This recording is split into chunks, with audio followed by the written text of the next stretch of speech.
Hi class, Mr. Watlington. Welcome to week three, workshop three of our networking class. This has been a great class so far. I tell you, you guys are doing an excellent job. I've been looking at your grades and it looks really good. Your discussions are very good, good interchange between with your classmates, as well as the devotional topic, the other women of the Bible topics that I've been putting up there every week. So I always look forward to reading those. This week, what are we talking about this week? We're getting into networking. Some of the things we're going to cover this week in this lesson is the open system interconnection model, and because really when we talk about networking, really this is what undergirds everything that we do in the networking world. And I'm going to give you an analogy to show you how all this stuff we call networking is really based on our U.S. postal system. It's really a very, very similar model when we started networking computers together several years ago.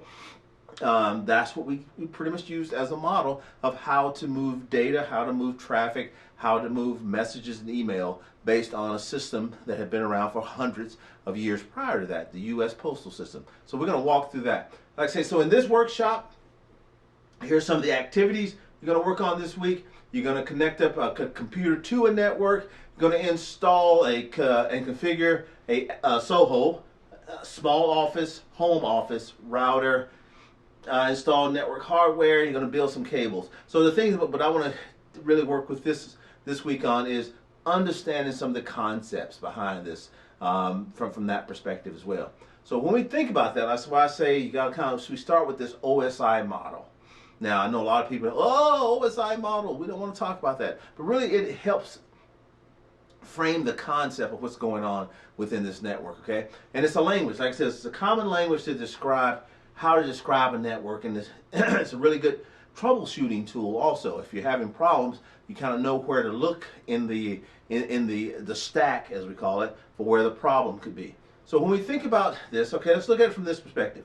All right, so we got two computers, right? They want to talk to each other. And let's say we have a sending computer and we have a receiving computer, two computers. Well, to do that, this sending computer, it walks through about 7 layers. This is in this OSI model. There are 7 different layers, things that has to happen as it goes down to get that information, to get it formatted into the right format so that now we can put it out across the internet and get it back up, those same 7, to that receiver computer. Now, when we think about these layers, they all have a different function. And I'll also say, for teaching purposes, this looks very clean and neat. But in reality, some of the protocols that lie in these layers, they overlap. So there are some overlapping in these layers. So we look at the first set of layers up here at the top, and these layers are usually found in your operating system.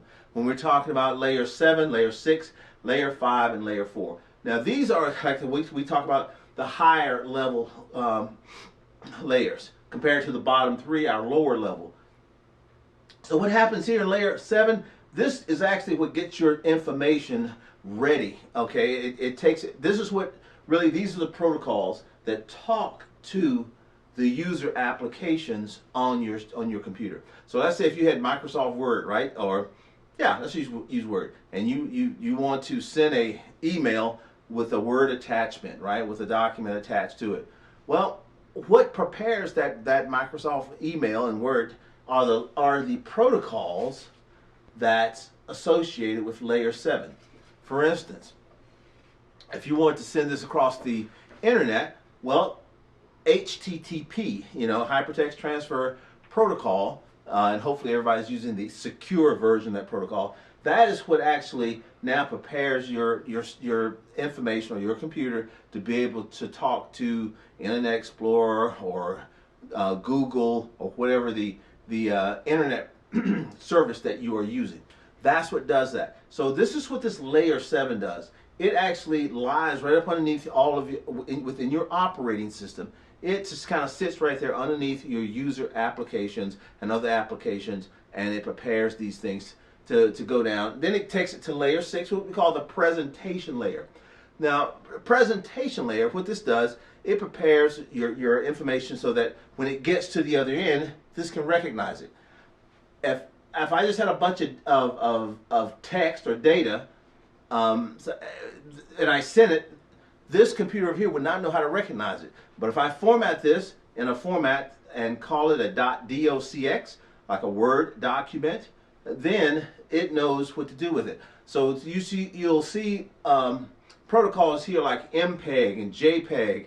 This is how we're able to send pictures and music files and things like that across the internet, so that one computer can send it. So that, or if I want to encrypt, let's say I got my Word document and I want to encrypt that. Well, that's where I use things like secure shell or secure socket layer to be able to do that. So that's at layer 6. Layer 5, that's what we call a session layer. Now, for these two computers to talk, there's handshaking that has to go on, and they have to establish a session. Meaning that, okay, you tell me what how you're going to be configured, I'll tell you how I'm going to be configured, and then we configure it ourselves so we can talk to each other, so that now we set up a session. Once that information is finished being passed, now we want to take that session down. It's kind of like a phone call, right? For me, if I'm in the United States and I want to call someone else in the United States, there are protocols of how I'm going to do that. I'm going to dial 1, if it's, you know, and then the area code, and then the number, right? And hopefully the other person on the other end picks up. But before they pick up, the phone system do some handshakes. So that these two telephone numbers that they shake, okay, I know the protocol, and yes, boom, I can answer your call. So, and then when we finish talking, what do? We hang up. We disconnect that session. So up until this point, we're working with data. This is just a bunch of data, a bunch of ones and zeros. Now we get to layer 4. Layer 4 is the transport layer. Now what this means is it is getting your information ready to be transported. It's not transporting it yet. Your lower 3 layers will do that. But this layer 4 is now getting it ready to be transported. I liken this to, let's look at these top layers as a coal mine, right? Out here, they're just digging coal, and they got big piles of coal sitting out there. And that coal is in West Virginia, but it needs to get to Atlanta. Well, to get there, how do we prepare it to be moved? Well, what they do, they'll put it in box cars, yeah, in segments. And so much of it will go in each box car. You see these long trains, especially if you live anywhere on the East Coast or somewhere you get with, you know, sometimes hundreds of box cars of coal and as it goes down the track. That's what layer 4 kind of does. It takes all of this data that's been fed to it from the upper layers, layer 7, layer 6, layer 5, and the your applications. Bunch of data. Now, we need to start breaking this up so we can be able to get it transported. So it breaks it up into segments, okay? And what a segment is, it is just a grouping of your data. Sometimes you hear it called MTUs, but it's about 1,500 bits, and it takes those 1,500 bits of data, and so now it can package that. Okay, so now it can put it in a package, and it can also do other things to it, like put a header on it. When we talk about headers, like I say, this is basically like mailing a letter. If you think about putting an address label on a package, that's all a header is. So now I've got my little bit of data in a box with an address on it, and it knows how now it's ready to be packed. It's ready to be sent.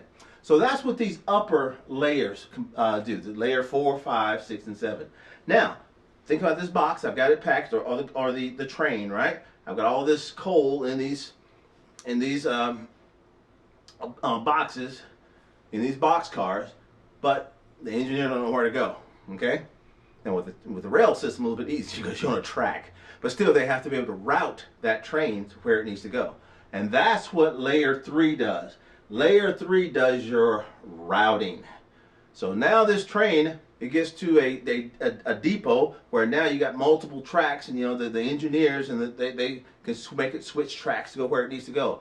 That's what they're doing. They are physically or manually routing that train to get from West Virginia to Atlanta. Okay, and if they misroute it, that train may end up in St. Louis. So that's what layer 3 does with our information. It establishes routing paths, and it knows all these different routers in the network. And now what it also does, it puts another header on that packet called an IP. This is where the internet protocol comes in. Sometimes you hear these two layers, 4 and 3, kind of bundled together, call it TCPIP. Because at this layer, layer 4, that's where we have our transmission control protocol, TCP, transmission control protocol, and UDP, user datagram protocol. But yeah, so sometimes we talk about these two together because at layer 3, this is where we have our internet protocol. Now, that internet protocol is what, once your packet gets out there into the internet, okay, onto the digital highway, that way the header on it, it knows how to route it as it goes, as it's going across the internet, and it could take multiple paths, who knows. But these two protocols work together. Here's how. So I got this data, I want to send it from this computer to my receiving computer, and I want to use I want to be sure that it gets there. This is an email, right? I want to be sure that email. So when this person over here opens up this email, I want everything to be in that email. So what type of protocol would I use to do that? I would use TCP, Transmission Control Protocol. What TCP does, remember we talked about it puts in little boxes or boxcars? Well, it numbers and counts every one of those boxcars, right? And every one has a number on it. Every package has a number. And when it sets up this session between the two, it tells the other one, hey, at layer 4, I am sending you 100 packets. And they're all sequentially numbered. Now, at the end of this session, the receiving computer's layer 4 may say, I didn't get 100 packets. I only got 97 packets. As a matter of fact, I can tell you what 3 packets I didn't get. I didn't get 17, 21, and 96. This computer over here at layer 4 says, you didn't get it? Well, guess what I'm going to do? I am going to resend those 3 packets. And it resends it, and now it has it. And now it can go up and do everything it needs to do and put that email back together. So now when the receiver opens up the email, then you got the complete full email. That's how TCP operates as a protocol, transmission control protocol. It's called a connection-oriented protocol. So that everything that's being sent, there's handshakes, and it's guaranteed. Kind of like registered mail. You know, that guarantees that somebody had to sign it, and for it, you signed it when you sent it, and it's assured delivery. The other protocol here is UDP. That's a connectionless protocol, meaning that, you know, we're not doing all this packet counting, guys, okay? So when UDP is going to send something from layer 4 of the sender machine to layer 4 of the receiving machine, it's kind of like junk mail. Meaning that we're just going to keep sending it, sending it, sending it. You know how you get junk mail? You know, you get mail from the people who lived in the house before you because it don't care. You're just gonna, and UDP operates that same way. I mean, it's just going to keep sending those packets. And you may say, well, why will we ever want to do that? Here's why. Because if you're watching this video right now, you're probably streaming it over YouTube or some streaming platform where you're watching it live or real time. If you're not watching it real time, you're using UDP to do that. Here's why UDP is used in this environment for things that streams, like audio, if you're streaming music, if you're streaming video, whatever it may be. Because if you're trying to do this, if you're trying to use TCP and do packet counting and assured delivery, your video would look like that. It will be broken up into pieces because it's trying to do this handshake and everything else, whereas you really can't do that with video. So that's why UDP is used for certain applications for streaming. Because if some of the information drops out and get lost, it really doesn't matter, you know, because unless it's a lot, the end user is never going to see the difference, okay? So that's why these two protocols are used here at layer 4. Like I say, layer 3, that's where we got IP. That's where it puts that header on there and it says, okay, you're going to go down the internet, buddy. Here's a header. That way you know how to, so when it gets to the next router, it looks at the header. Okay, you're trying to get to St. Louis. Here you go. Boom, let me put you on this route. That's all routing is. Now, that packet gets to your house. Well, let's say this computer right here is sending it. Well, before it can send it, it has to go through layer 2. Now with layer 2, this is your switch. This is your data link layer. This is where your devices, like your computers and all the network devices you have in your home are connected to this layer 2 device. That's how you actually get connected, and from there it connects you to the router. So that's how you build a local area network within your home. Now, once layer 2 gets it, then they can send it out layer 1. Layer 1, what that is, like I said, that's your physical layer. That's where you got your cable, your fiber optics, your Ethernet cable. It could be wireless.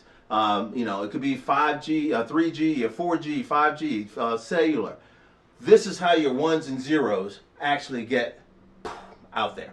So here again, that's how it goes from a sender, goes down that stack, goes across, comes back up the stack, back to the receiving computer. Now I will tell you this from a cybersecurity perspective, all right? And you know me, I love the cyber side of the house. That's where I work in right now. This is where vulnerabilities lie in this transmission path, is here in all the protocols at each layer. If I'm a bad guy and I know how protocols work, now I can do denial of service attacks. I can do spoofing. I can do man in the middle, because I am able to intercept or interleave myself, because I know how where the vulnerabilities are in these various protocols. Okay, so now, like I said, but for the purpose of this class, we really focus on these last 3 layers. Okay, layer 3, the network layer; layer 2, the data link layer; and layer 1, the physical layer. So looking at these 3 layers, okay? Now, I'm going to walk you through this scenario, and I've kind of been using it all along, but we're going to get into a little bit deeper on comparing how the U.S. postal system and our current networking architecture, how similar they really are, all right? And this is totally 100% fictitious, okay? None of the characters are real, all right? And no animals were harmed in the making of this scenario. I know you got to cover all bases. No hemp products were used. I don't know. What are the things out there? None of those things were done in the making of this. All right. So how does this scenario start out? Here's how it starts out. Okay. This is my house. This is my house right here. All right. I live in Texas. Well, actually, I do live in Dallas, Texas. But don't come to 111 Nate Drive. I don't even know if that exists. But so I live in Dallas, Texas, and my grandmother, she lives in Texas also, on 225 Penny Street. And I love my grandmother, and my grandmother loved receiving letters from me, because she's old school, and she's not into the texting things yet. So she just like those old school letters, and you get the stamp, and you smell it and see if they put any perfume on it or not. That's my grandmother. All right, so I like writing letters to my grandmother. Now, if you look at a letter, right, this is the U.S. postal system. They have a protocol that they use for us to send letters. We don't think about it because we do it all the time. Their protocol is this. You have to have your destination address here. You have to have your source address here, right? And you got to have that stamp right there with the right amount on there. Those anywhere stamps, or never go bad stamps. But that's the protocol to mail a letter. Now, within networking, we have a similar protocol that we use, okay? And that protocol of how we do addressing. And it's our IP addressing schema. Right now, there's 2. We have IPv, IP version 4. We also, which is still very widely used, but we are slowly transitioning to IP version 6. You may have IPv4 or IPv6. For the purpose of this, we're just going to talk about IPv4, okay? So when we think about IP version 4, what that uses is a 32-bit number, from 1 to 32, or from 0 to 31 is really what it uses, from 0 to 31.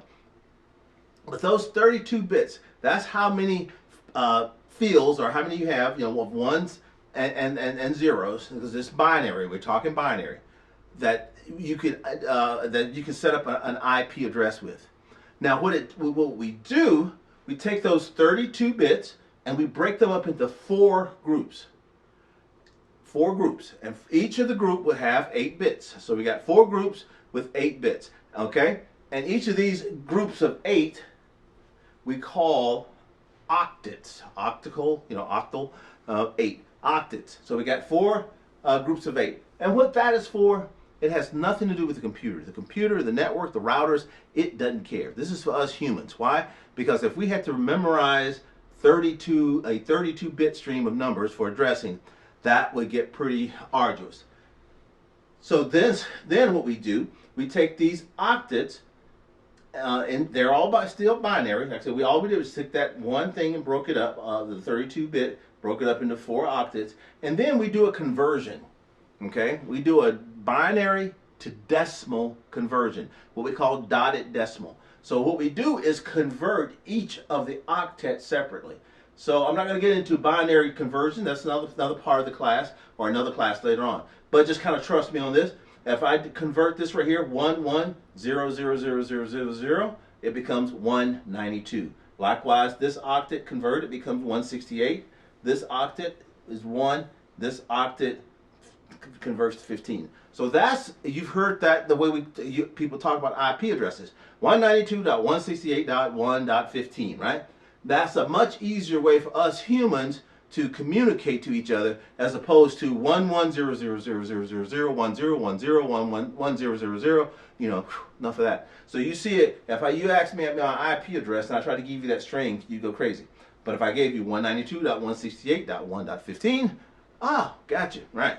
So that's the addressing schema that we use, or the protocol that's similar in a mailing protocol. All right, so now I got my letter addressed, and what do? I put it in my mailbox. The little guy in his truck comes and picks it up out of my mailbox, and he transports that to a local post office right there in our area. Everyone has a local post office somewhere not too far from your home, right?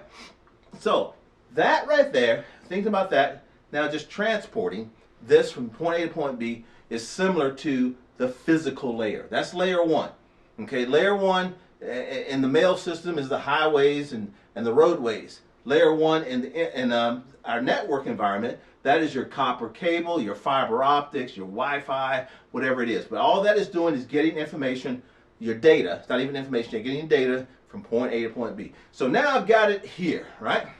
Now, what does this local post office do? This local post office does something pretty special, okay? Here's what they do.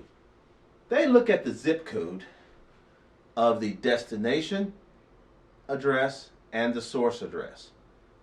Now, that zip code, if you notice, is the same, 75042. Well, that local post office now knows that, hey, that's a local delivery. All I got to do now, I can take this letter and drop it onto another truck and take it right over to 225 Penny Avenue, because I know exactly where that is. That is a local area delivery, or a local area network. That's what layer 2 does in our home networks. Layer 2, that switch. You may say, I don't have a switch. I'll show you. You do have a switch later on. Connects up all of your devices. And if your computer wanted to send something to the printer, that switch knows that, hey, I recognize the IP address. It does some binary addition and says that IP address is local. It's actually connected to me. So it will take that information off of your computer through the switch and wirelessly send it to that, or if you got to connect up with Ethernet, to your printer.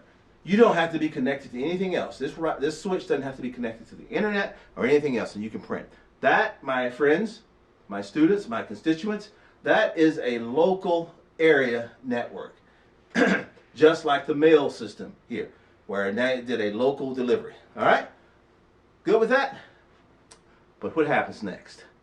Well, my dear grandmother, one day, she up and moved to California. She looked at me and said, grandson, I'm going back to Cali. Cali, yes. So she went to California, just up and moved to 345 Sunny Beaches Cove, Los Angeles, California, 90210. 90210. All right, that's the new zip code. New address, new zip code. Well, me still wanting to be able to mail my grandmother letters, I do the same thing I always do. I send it to my local post office. My local post office then does what they always do. What do? They look at the zip codes and go, wait a minute. 9021 is 75023. I recognize that. But however, 90210, I don't have a clue where that is. I have to send it now to some type of a routing station. Okay? Now, where this post office goes, it says, hey, I know that if I send that to St. Louis, because that is our default location for sending mail, kind of like a default gateway or default router, now St. Louis will say, hey, I got this letter. I know exactly where 90210 is. And you know what? And I know how to get it there. So it takes this letter and it routes it to a local post office in San Bernardino. And it goes, I know where 90, and it looks at it and go, oh, I got it. Hey, 345 Sunny Beaches Cove, I know exactly where that is. And it puts it on layer 2, I'm on layer 1, and sends it to my grandmother's house. So in effect, this St. Louis post office is operating as a layer 3 device. A layer 3. Now what layer 3 devices does, this router, in effect, what it does, it connects disparate local area networks. Meaning, I have a local area network here where I live, there's a local area network where my grandmother lives, but the two aren't able to send traffic or send mail back and forth to each other. That is what this router in the middle does. This router now is able to connect from this local area network through this and route it to the other local area network. That is what a layer 3 device does, okay, in your network. And it does this routing based on the IP address. In the case of the U.S. mail system, it here again uses that zip code to know how to route mail throughout the Postal Service.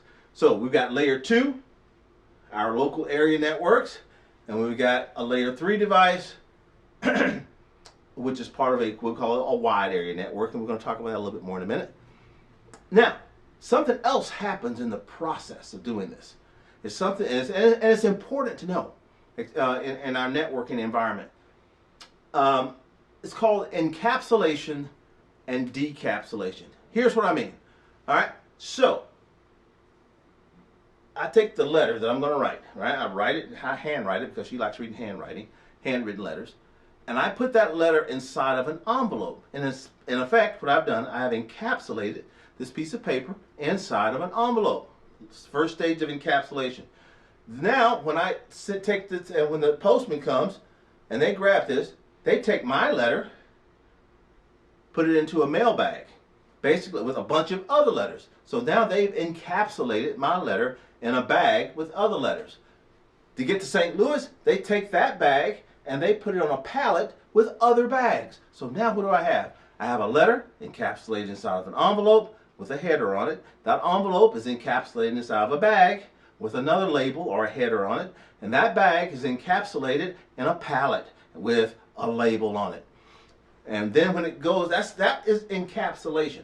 Then when it goes across country, well, kind of the opposite happens. They take it out, when it gets here, they pull it off the pallet, pull the bags out, take the bags, take the letters out, sends the letter, and then my grandmother gets the letter, she opens the envelope, takes the letter out. So what do we have? We encapsulate it, and then we start decapsulation. Same thing happens on our network when we're sending information, when we're sending traffic data back and forth. Let's give you an example. Okay, here's Keyboard Cat. All right, Keyboard Cat. I can just never get enough of Keyboard Cat. So I want to send videos of Keyboard Cat to my all my friends, all of them, all 2 of them. So so at these upper layers.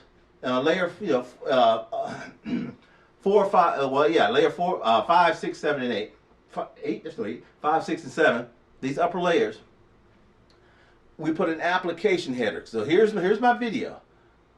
So I encapsulate that video with an application header. When I send it down to layer 4, what do? I put a TCP header on the front of that. So I got 2. It's encapsulated twice. Gets to layer 3. I put an IP header on that. Because that way it knows how to start doing the routing. And then then at the next layer, layer 2, this is where I will put an Ethernet header. So my video back here, you see has been encapsulated inside of multiple things before it goes out as you know, ones and zeros across the internet. What happens at the other end? Just the opposite. Well, first, you know, at the other end, they receive the ones and zeros.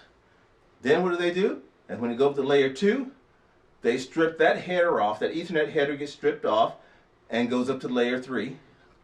The IP header gets stripped off and it's sent to layer 4.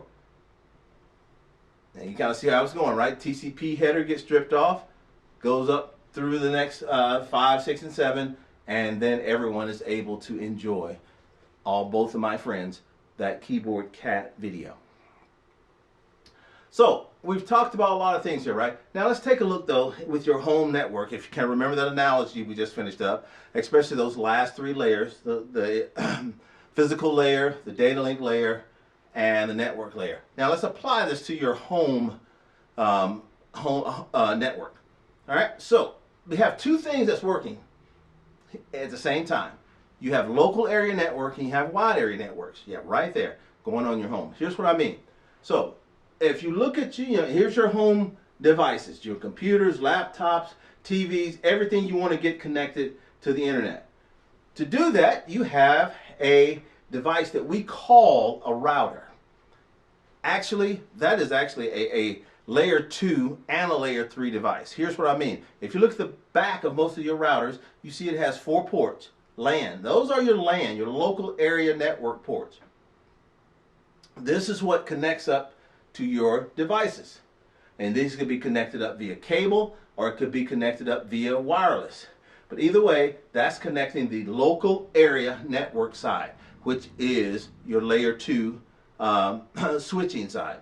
Now on the other side of this, we have a WAN, wide area network port. That's going to go the other direction. So, but let's talk about this first. So here's all your devices. So how did this, even if we hook the cables up, how does this device, your router, know what these are? You know, is it just magic? I don't know. No, it's not. Well, what happens, every network device comes from the manufacturer with a MAC address, Media Access Control Address. And that MAC address is hard-coded into the network interface card of every device. And every manufacturer who makes a network device, they have their own unique set of MAC address numbers that they use, okay? And these MAC addresses, they are hexadecimal numbers. They're not binary, they're not octal, they're not decimal, they are, hexadecimal. Hexa meaning that there are 16. So you got 0 through 15. And that means you have to use alphabets. And that's where sometimes you see these alphabets, because we only got 0 through 9, 10 digits. So then we start with A through F in hexadecimal. So, but every device, it has a hexadecimal number. This is what, 14.9D9981.6F.A3. That is an example of what a MAC address looks like. Well, why is that MAC address important? Well, because at layer 2, we're not talking IP addresses yet. This is where now this part of the switch is able to recognize the MAC address on every device that connects it up to it. And inside of there, it has a little database, right? So that it records the MAC address of every device. So like I say, if you buy a new phone, you bring it home and you want to connect it up to your Wi-Fi. Well, there's a MAC address on your phone. If you go down through your menu settings, you'll find that MAC address. Well, once you're given permissions, you got the right encryption and the password and everything to log onto this router, then the switch portion of this router, the local area network side, it will remember the MAC address of your phone unless you want to go and clear it out, which you can. So every device now is connected to the switch. Then what happens? Well, now this router says, okay, I know who you are, I recognize your MAC address, but we're not going to be able to communicate until you get an IP address. So this then provides an IP address to every device in your home. Now this is the layer 2 side, the local area network side. Now on this side of your router, it's using Class C IP addresses, and these are private IP addresses, meaning they're not out. You don't see them out here in the internet. You should never see a 192.168 IP address crossing around on the internet. These are just inside of your home. This side right here, this is all inside of your house. So this right here starts giving IP addresses to every device that has a MAC address. And typically, I mean, and out of the box, you have the ability to let it give 254 IP addresses. You can assign 254 devices to that LAN before you have to start doing something special to make it work. Basically 192.168.1.1 all the way to 192.168.1.254. Okay, so now we got all of our devices connected up. We're happy, right? Kinda. I mean, I can talk to my own computers in my own house, but I want to be able to get out to the internet. That's where it all happens at, right? On the internet. How do we do that? Well, that's the second part of this. This is the wide area network side of your router, okay? That one port that connects up, to your internet service provider. And it may be a modem, or it could be a fiber modem, or it could be cable, depending. But that just depends on who your internet service provider. Now, what they do, your ISP. Now, connecting to your ISP still have not got you to the internet, okay? Don't confuse that. If your Verizon is your internet service provider, they are the ones who give you a path to the internet. They are not the internet yet. All they're doing is now you're just giving you a path. So what they will do is that they are going to assign you your home, one IP address. Even though you may have 50 devices in your home, this machine, this device, using what we call DHCP, Dynamic Host Configuration Protocol, it is able to assign a lot of IP addresses over here, but then when it goes in and out, it only goes out of one IP address to the internet. No different than the US mail system. Here's what I mean. Your house has how many addresses? One. You could have 15 people living there. All 15 can write letters to 25 different, like Christmas cards. You could have 10 people in your house sending Christmas cards to all of their friends, right? That would be this part over here. Whole bunch of, Christmas cards, all addressed to go different places. But at the end of the day, you're gonna bundle those cards up, and you're gonna have one address as the sender address, your one house address. That is what your internet service provider does. It gives you one address. All that traffic is going to go. And that is typically a Class B, sometimes it's a Class A IP address, like in this instance, 47.189.55.169. That is your one address, and I kind of made this up, fabricated that, but yeah, that would go to your house. So as you see, the LAN side and the WAN, the wide area network side. Now, if you haven't played around with your home router, carefully do this, you can actually log into your home router. Let's say, and this is just a Linksys, but most of them are set up in a similar fashion, right?